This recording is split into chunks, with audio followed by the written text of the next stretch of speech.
నిన్నయాల ఎడతెరిపి లేకుండా ఇక మూలకు ఉండాల్సిన ఆనదేవుడు మొత్తం రెక్కలు ఇప్పుకొని తందానే అంటే తానే అని ఆట ఆడుతుండు ఆనదేవుడు. చల్లగా చేసిండు. కానీ జూబ్లీహిల్స్ మాత్రం చల్లగా లేదు, ఎచ్చగా. ఇగో ఈ గొంగడి మీదేసుకుంటే ఎంత ఎచ్చగా ఉంటుందో అంత ఎచ్చగా ఉంది ఇప్పుడు జూబ్లీహిల్స్. చూడాలి మరి రాజకీయ వేడి మరి ఏం చేస్తుందో ఏం కథో. ఇప్పుడు భారతదేశం మొత్తం ఇటే చూస్తుంది.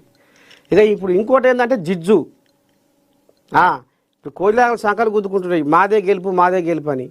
మరి ఎటువంటి ఉపాయము, ఏ రకంగా ఉపాయము, ఎట్లా జిమ్మిక్కులు, ఎట్లా ఎత్తుగడలు, ఏ వేస్తే మనం బయటపడతాం అనేది కూడా కోయిలాగలు లోపల బదులుకుంటున్నట్టు కొడుతుంది.